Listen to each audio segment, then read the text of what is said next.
I am with Zach Halaschak, another one of our very fun money reporters. It's debt. We have the king of debt, Donald Trump, but also a candidate that's racked up more of it in 4 years than any other presidency in American history. There's been a lot of talk about Donald Trump would have a deficit-inducing presidency if he went forward with doing these mass tariffs across the board. Sure. But it's not as though Kamala Harris has any plan to wind down the entitlement spending that you and I both know is driving all the projected growth in government spending. No, absolutely. And if you look at the fiscal projections for both Donald Trump and Kamala Harris, both of them add to the deficit. But Social Security and Medicare are something that need to be addressed. We got another warning sign earlier this year when the trustees said that Social Security, I believe, is going to run out in 2033. So we have less of a decade to fix this. And there's no real plan from either candidate.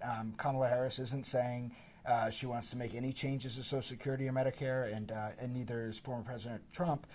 So I think we're going to be in a tricky situation no matter way the election shakes out now. And they both have different answers to this, right? Kamala Harris says that the issue is taxation, but taxation was up in double-digit percentage points, right? And especially the corporate tax rate was up 26% last year. And that's with the TCJA, Donald Trump's corporate tax cut still in effect. It resulted in more tax revenue. It's more, tax revenue has more than doubled since the TCJA was passed. We also have breaking news. Josh Hawley has won his re-election bid for the Missouri Senate campaign. Another race where Democrats wanted to spend a lot of money. But, you know, Josh Hawley's also one of these Republicans who's not a debt hawk. Good segue there, yeah. He's not a debt hawk. Trump doesn't necessarily want to wind this down. His whole thing is growth. Mm-hmm. He wants us to grow our way out of it. To what extent does that solve the greater entitlement issue? Yeah, so you can only do so much by growing your way out of it, if you will. And I think a lot of it is going to come down to just how much growth there is. But any projections, as they say right now, you just can't grow your way out of this. There needs to be structural fixes to the entitlement programs we have in the country, because as to, right now we have the baby boomers that are all coming older and going to retirement. It's only making the situation worse, and it's not going to get better by itself. And the longer we wait, the more difficult it is to be able to fix these things. It's going to be harder choices down the road. So we need to start looking at structural changes now. And actually, I've talked to some lawmakers on Capitol Hill. There's been idea of having a fiscal commission for, Republicans and Democrats, both sides of the aisle, to sit down and kind of hash this out at a neutral table with third-party experts as well, and kind of create a plan that sort of provides political cover for both parties, because, Republicans don't want to go to constituents and say, hey, we might be raising revenues or raising taxes in some way, and Democrats don't want to go to constituents and say we're cutting entitlements, and both parties don't want to go and say they're cutting entitlements. So this kind of fiscal commission will give political cover. At least that's the idea, but we haven't seen much movement on that this past year. I think one of the scariest statistics from the last year is just the amount of money we're spending on the debt itself. Yeah. Not on healthcare, not on Social Security, not on, Israel funding or Ukraine funding, which takes up so much energy on the Hill, but just on interest payments on the national debt. Last year, the CBO estimated that net interest payments on the national debt would supersede defense spending at the end of the decade and Medicare by 2046. We blew past both of those benchmarks this year. We did, and it's only been worse. A lot of this is coming because the Fed's been raising interest rates, and Republicans will blame President Biden on that because they say he's what got us into this inflationary mess, and then as a result of that, the Fed has had to raise interest rates, which makes servicing the debt way more expensive, and just adds to this it just is like a seeming a doom cycle here. Except the bond markets still move independent of the Fed at times, because the Fed gave us, the supersize the interest rate cut. They did 50 basis points, and yet bond yields are up. Mortgage rates are up. Mortgage rates are back up, heading north of 7%. Yeah, it's seemingly they're moving actually kind of opposite of each other right now. You saw in September mortgage rates hit the lowest level they had hit in quite some time, I think over a year. and now they're just popped back up almost a whole percentage point, I believe. And it's right now the housing market is not in good condition. No. It hasn't been for a while. People aren't out there buying houses because they can't afford them. And new housing starts haven't they been trending downwards? Yeah, they've been sluggish or trending downwards. So you're not seeing an uptick as mortgage rates, were expected to go down. And now that you see mortgage rates popping again, it's only going to put further pressure on the situation. And, right now Americans are having trouble even buying groceries at the grocery store because inflation has increased so much in 4 years. It's another side of the equation. You go to the housing market, you can't afford a home. People are going to have to rent, and that, you don't have any equity when you rent. You're just losing money over time. So it's really just making, it just feels, a lot of people feel like they're a lot poorer right now. And I think that's why you're seeing some of this perhaps overperformance from former President Trump. It's people saying, look, they're comparing their situation now to what they perceived it to be under his presidency.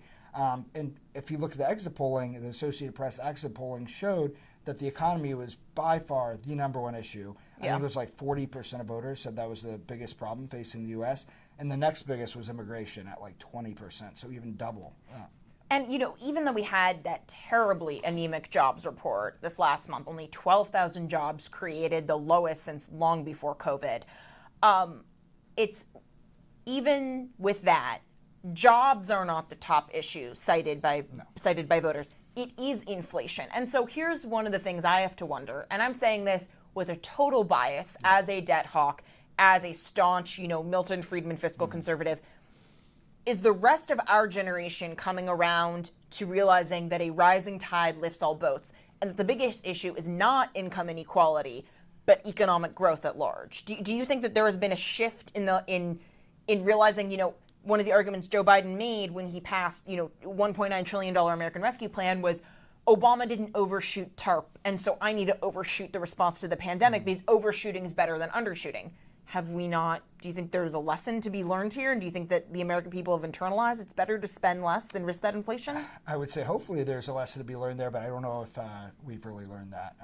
Because you see some of these proposals from both candidates that are just digging ourselves deeper into that fiscal hole. If we would have learned that lesson, we would have said, look, let's take a step back and just not deficit spend like this, because it's, but you see proposals like Kamala Harris, like, all these spending programs, increasing child tax credit to a much higher degree, and then, taking away work requirements for said child tax credit. And then on the Republican side, we have, these tax deductions and proposals that Biden has that are just going to further, or Trump has that are just going to further dig the country into this hole. Yeah, and he brings up replacing more income taxation with tariffs. And I think most economists would acknowledge, I remember even Greg Mankiw saying during the 2020 primary with Andrew Yang, when he was bringing up using a VAT tax instead of income tax increases, consumption taxes are structurally often better than income taxes because they encourage saving, they encourage investment, but not at the level that Trump's tariffs would not necessarily be able to replace the existing government spending, right? No projection shows that would be possible at all.